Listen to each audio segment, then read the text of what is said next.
right, you guys ready? Yeah. All right. So I'll reintroduce myself. I'm Gabriel Dhaenens. I do fire. Tammy's husband. Tammy's husband.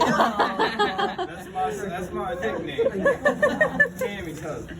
All right, so the first thing I want to go over with you all today is fire safety notes and things to remember. Then after that, we'll go through the hospital policy for Code Red. All right, I started on the pass procedure for the extinguisher. Remember, like I said, every extinguisher has the instructions on how to use the extinguisher. They also have what fires that the extinguisher will put out. So this is an ABC. It'll put out any electrical, combustible, or flammable liquid fire. So it'll pretty much put out any fire that we might have in the hospital. In most departments, this is the fire extinguisher you will see. I know a lot of you work in the OR too. In the operating rooms, we also have a water mist extinguisher in those areas. It's less invasive.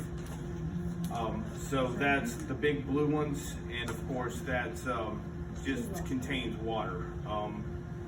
We also, in our radiology departments, if you guys ever go in there, we'll have a carbon dioxide extinguisher. It's less invasive on the equipment, but it will put out an electrical fire. Okay, so pull, aim, squeeze, sweep. Everybody know how to use the fire extinguisher.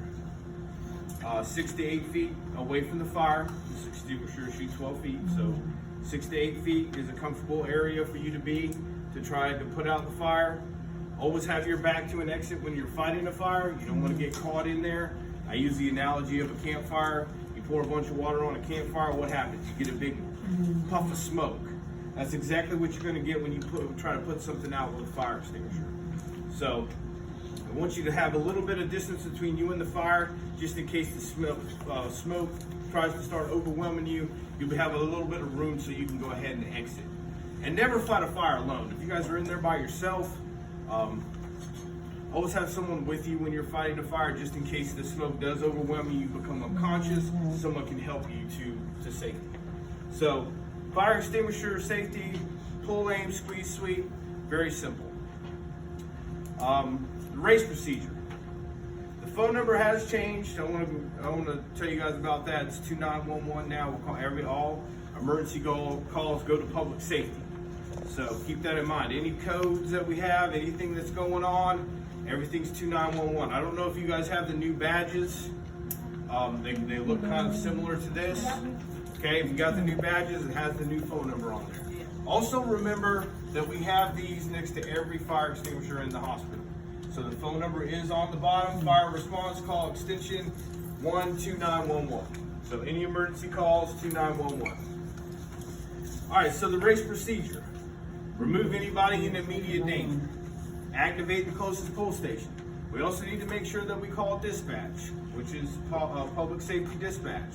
We want to let them give them as much information as we can on location of fire, all that good stuff. They're going to be the ones that are coordinating with the fire department to get everything a quick response.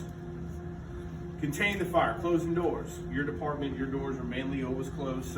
But if you're in a department where you have patients in your rooms, we need to make sure we close those doors. We want to contain the fire where it's at.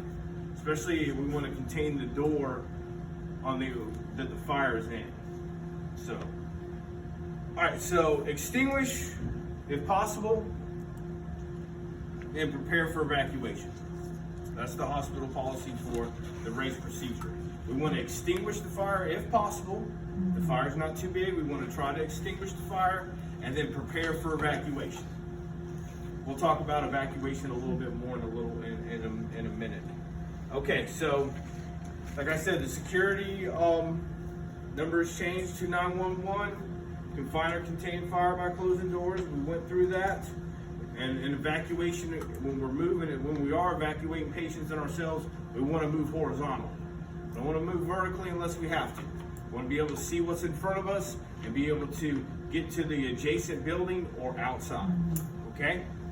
They're called smoke compartments. So adjacent building would be a smoke compartment. Those fire doors I was telling you about that slam shut when the alarm goes off, we want to get ourselves behind those doors to the closest smoke compartment. Those doors will contain the fire for up to 2 hours. So they're rated doors. All right, fire triangle. We want to talk about the fire triangle. Oxygen, fuel, and ignition source. I don't know if you guys ever, I know you guys work in the OR, you probably have gone through the fire triangle, what you need to actually have a fire. So a fuel source, a fuel source could be a number of things. It could be a trash can, it could be a piece of wood, it could be all kinds of different things, a mask, clothing, whatever. Oxygen. Oxygen in the air, so you're always going to have oxygen, so that one's always around. The fuel might not be there or the ignition source, but you always have oxygen in the area. And in OR areas, you have it even more because you guys are using oxygen or some kind of some sort of gas in the OR areas. Ignition sources could be as simple as a cigarette lighter to you guys use lasers. There's a bunch of different things that can be used to make a spark. Let's go through an example. Paper, wood are good ignition sources. Like I said, lighters are a good ignition source also. All right, so let's talk about classes of fires. This is I told you guys this is ABC. A is ordinary combusted paper, wood, trash. B is flammable liquids. C is electrical. We also have a K extinguisher in our kitchens, and that's mainly for grease fires. So this extinguisher will put out any kind of fire you have in this department or in the hospital. We also have those water mist extinguishers, like I told you, they're in every OR area. So if you're having a fire in the OR, you're going to see it's going to be on the wall. It's going to be a 20-pound blue fire extinguisher. You do the same pass procedure you use for the ABC or the K on the water mist extinguisher. So nothing's changed on how you use it. It's just what's coming out of it is different. All right, so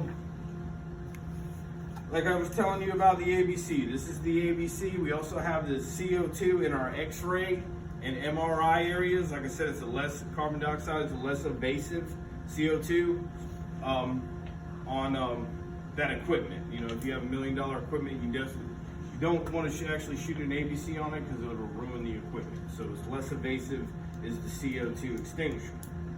K, like I told you, is in the kitchens. The B and C are usually found in our OR, and water mist extinguishers like I was telling you. All right, location of fire extinguishers in the hospital. We have a fire extinguisher placed every 75 feet. Regulations state that you have to have a fire extinguisher every 75 feet. You guys said you only have one in here. Well, from the entrance to the exit, you guys, it's 75 feet from that point to here. That point to here. Probably actually less. And then you have one right out in the hallway here. So you guys are in regulations on distance for what you need for your department. Okay, locations of pull stations. Does everybody know where their closest pull stations are? Got one right here. You also have one out in the hallway. You have one out in this hallway and you have one out in this hallway. I would familiarize, if you guys move around a lot, when you come into a new area that you're not familiar with, my suggestion is for you to look for all your life safety equipment.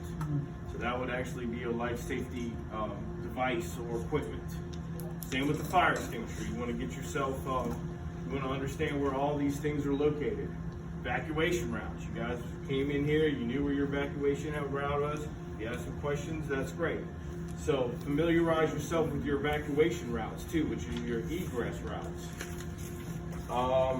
So location of pull stations, stairwell exits, and in the hallways, mainly where you'll see them. All right, oxygen shutoff. You guys' oxygen shutoff is located here. You guys only have one shutoff for your oxygen. On top of every oxygen shutoff, you're going to see the location of where this shutoff valve affects. So if if I came into an area, I needed to shut the oxygen unit off to a certain room, I'm going to look above where the valve is, and it's going to tell me what valve controls what room. Don't we have, isn't that what this is too? See what you got. Yeah. So you got one over there too. So that, I'm gonna guess that controls that side, that hallway, and this one controls this hallway. So every oxygen shutoff has instructions next to it. It's a very easy 4-point instructions. I tell everybody this: you can't push it towards the wall, so pull it towards yourself. It's very simple to remember. If you look at it, you say, hey, I can't turn it off by pushing it to the wall, so just make sure you pull it towards yourself. Does anybody know who's allowed to shut the oxygen off? Nursing staff and respiratory therapy. Nursing staff and respiratory. That's who we want to shut the oxygen off, or be a part of instructing someone to shut the oxygen off. All right, 10-pound extinguishers. This is mainly what you're going to see, these 10-pound extinguishers. We have bigger extinguishers, mainly in mechanical rooms and stuff like that, but the 10-pound extinguisher is normally what you're going to see in your department. In the OR areas, we do have those bigger water mist extinguishers. You'll see those if you ever go into an OR room. All right, evacuation rounds. Let's talk about this because I think this is the main thing that you guys wanted to discuss. Staff should be aware of the evacuation routes. They should know the closest fire compartment. Now, the fire compartment, what I was talking about, those metal doors, when the alarm goes off, you hear those metal doors and just slam shut. That makes this, it makes its own fire or smoke compartment. So if you have a fire on one side, we want to move ourselves and our patients over to the closest smoke compartment. We want to get them behind those metal doors. And then after we've gotten everybody behind those closest metal door, we want to move them to an adjacent building or outside. So we're in the BA building here. You guys have multiple options. Actually, it's a good location where you guys are to evacuate if you had to evacuate people. You have a lot of different areas you can take patients to. You have the outside area, of course. You have the AD building, and then you also have the BI building, which is located down the hallway. Now, if the patients that are in here still need medical treatment, we want to take them to the closest patient care area. So we don't want to just take them outside and then forget about them and forget about whatever patient care they need. We want to make sure once we've got them to safety, we want to make sure that we continue to take them to a place where they can continue to get the care they need. All right, so the next thing, we always want to move horizontally, like I said. Unless you have to use the stairwells, we want you to move side to side. That's why these buildings have these smoke compartments. We want to make sure that you can move yourself and your patients, because most of the time a patient will be on a bed. So we want to make sure we can move them horizontally. We don't have to use those med sleds and jimmy them down the stairs. So we want to make sure that we move horizontally if we can. If you have to use the stairwell, then that's just what you have to do. But we ask that you try to move them to the closest smoke compartment and or building. All right, I think we went through all that. Never use an elevator. They got signs on every elevator in the hospital in case of a fire. Do not use the elevator. So we're gonna avoid the elevators. All right, so this is the part that we needed to discuss, I think, and this is right in the hospital policy. I just took it and copied it and put it right on this thing. Need to know, the medical center is the defend-in-place facility. This means you should contain the fire in a room or area by shutting doors in surrounding areas and only move the necessary patients while waiting for further instructions. So, if you have a fire or you see smoke in this department, we want to evacuate. If you just see smoke a little bit in the hallway, we want to defend in place. We want to let these fire doors do what they're supposed to do. We want to, now if the smoke is starting to come into your department, then you're going to make the decision to evacuate then. Now, if you don't see smoke or fire inside your department, we're defend in place. So we want to defend ourselves in place. We want to close the doors. We want to contain the fire to where it is and wait for further instructions. So with that electrical fire, we could have just stayed in here? You could have. Yes, ma'am.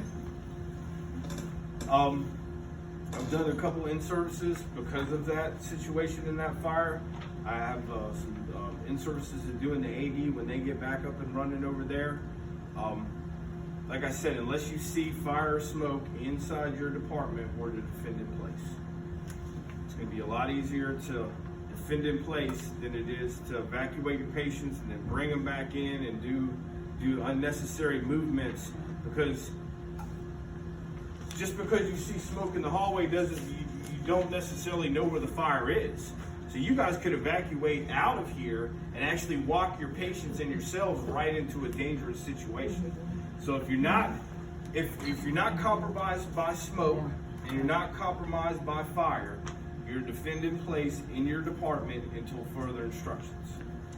Now, like I said, if you're feeling uncomfortable with the situation, you're feeling uncomfortable with what's going on in your department because you're seeing smoke coming into your department, then you're going to make the decision to evacuate then, because you actually physically have fire or smoke in your department then. Does that make sense? Yes, ma'am. Okay. Does anybody have any questions about anything that I've gone over with the need to know? Would they, if they did like a fire alarm, and would they announce like evacuate if that was necessary, or it's still just defend in place so you see smoke? Defend in place till you see smoke or fire in your department. Okay. And of course, you can call 2911 And just ask. find an update, because they're going to have the information that you all need to know what the location of the fire is. But our fire alarm system will actually tell you, because when the fire alarm system activates and that guy starts speaking, he starts telling you, hey, there's been a code red activation on the BA first floor. So at least you'll know that it's on this floor. Right. But unless you see fire or smoke in your department, you defend in place, because we don't want you to walk yourselves and your patients into danger. Okay? That's the main reason for defend in place. Okay. All right, the Code Red policy, I mainly gave you guys this information just so you can read over it. I think I've gone through most of the highlighted, I've taken most of the highlighted areas out of the policy, so we could discuss them. Like, remain calm, never yell fire. So the main thing is for you guys to remain calm, keep your patients calm, because of course if they see you guys flustered or you guys are getting worked up, then what are they going to do? They're going to start getting worried and fearful. So you guys are the first responders when it comes to educating the patients on fire safety, because you guys are with the patients. All right, so I think that we've gone through everything. If you guys would like to discuss anything else in the policy, I'll be more than happy to talk to you about them. All right, so it says right here, I do want to go through this. Staff requirements, department heads, supervisors, nurse managers, and nursing personnel. Direct the activities of the department during the activation, so that your manager or your supervisor is going to be the one to take the direction or to be in charge of directing everyone and what they need to do in case of activation. Assure corridors are clear and unobstructed. We'll make sure that if we have to evacuate, or especially people on beds, we want to make sure we have 8 feet of egress in the hallways, so we can push 2 beds down the hallway at a time if we need to. If we have to evacuate quickly. So we want to keep that corridor open. I think that's very important. If the activation is not in your immediate area, staff will stand by, practice protocols and procedures, be ready to give assistance, and await instructions. So that's the defend in place. That's what the policy says. If you don't see fire or smoke in your department, we defend in place and we wait for further instructions. Okay? When the alarm system activates, clear the corridor of all carts and/or equipment. That's very important, because if you guys do get an overhead, or the fire department or myself come in here and say, ladies, we need to start evacuating these patients, these corridors are going to be crucial to get patients and ourselves out of here in a timely manner. So that's what I was gonna ask. So if there's a fire, and like you say, initially we defend it in place because we don't see. Now if it worsens, someone will let us know that you need you know, because they're keeping up with it once a fire thing is full, right? Yes, ma'am. They will let us know we need to move Exactly. out, right? Okay. It's kind of like when we had the fire, what myself and my coworkers were doing. What we did was we tried to control what was going on and people coming and going. What it's called is we're controlling the corridors. So what the problem necessarily was that everybody started coming at us at once, and that tends to be what happens. And that's why I'm pushing this defend in place so much, is because a lot of people that were in the hallways didn't need to be in the hallways. Okay. So they weren't just putting themselves in danger, you're putting your patients in danger too. And they were coming towards the fire. They're not going away from it, they're coming towards it. So I'm having to direct everybody to go the other direction. At that point, I can't control them to go back and defend in place in your department. I just want you out of this area. So you need to go to the closest smoke compartment and get behind those metal doors. That's when I posted security at every smoke compartment that was on this floor, no in and out. We're not letting anybody in and out. Once I felt like I got everyone out, we're not letting anybody in and out. If I see somebody, I'll direct them in the way they need to go. So that's why the defend in place is so important, because a lot of times people get afraid and they don't know what is going on. So what they'll do is it's either fight or flight instinct kicks in. So people start running down the hallway and start coming out, and it kind of, for one thing, it disrupts a lot of the activity, because we're trying to get this fire put out. We're trying to contain the fire the best we can. We're trying to direct the fire department to get in the hospital so they can put it out if we can't. So the less movement, the better. So unless you're in immediate danger or you see smoke or fire in your department, you defend in place. And I think the reason we probably evacuated that because they did see the smoke there. Yep. So I think we just all kind of. And I can fully understand it. If you felt like you were in danger, I can definitely understand why you wanted to move your patients. Like I said, it's just a reaction. I mean, of course, when I'm afraid, I'm either going to fight or I'm going to fly. And that's what the human nature is in a situation like that. So from now on, the hospital and the policy asks that you guys, unless you see smoke or fire, like I said, in your department, and we want to defend in place until instructions are given. Now, if you would have saw smoke coming from underneath that door coming into your department, then of course you would have wanted to evacuate out, because you physically have smoke in your department, and smoke inhalation is a dangerous thing. So you would be in immediate danger at that point. So we would want to move ourselves out and go ahead and evacuate at that point. But until that happens, we want to defend in place. Is there an exit down that hallway Yes, for the ma'am. beds? You guys have quite a few Okay, exits. I was gonna say, because there's no need to go right. If there's smoke here, then Yeah, I'm trapped there. yeah, I've never been all the way down that hallway. Yeah, there is you go right past microbiology, and it's right out there. You'll be in the green space down there. Yeah, and you would have shut these valves, these oxygen valves. Before you leave, right? Yep, If you would want to go ahead and shut the oxygen Okay. off before you evacuate the Yeah, because department. this will catch on fire. I mean, You're exactly right. So before you evacuate, you're right. Okay, let's say, and that's a good point. So let's say that you're ready to evacuate, you've gotten the order to evacuate, or your common sense tells you, I see smoke and fire in my department, I need to evacuate. You guys are cutting the oxygen off. What are you going to need for the patients that are on oxygen before you evacuate? You need the portable tanks. You guys have portable tanks right there in your oxygen storage. Want to make sure that we take those tanks with us and get those patients back on oxygen as quickly as we possibly can. So that was a very good question. So What yes, is the medical air? Do we just turn the just oxygen need the off? oxygen shut off. Yep. Just need the oxygen shut off. That's the main thing we're worried about, is that oxygen being shut off. I'm not necessarily worried about the med gas or the vac. I want to make sure that oxygen shut off. In fact, I just tell everybody just to turn off all three. Because in a case of an emergency, you're going to be standing here, and if you want to read all three to figure out which one the oxygen is, that's fine. But I just tell everybody to go ahead and pull all three of them and evacuate the area when you need to. So that's. Yeah, I'm still kind of confused. Not really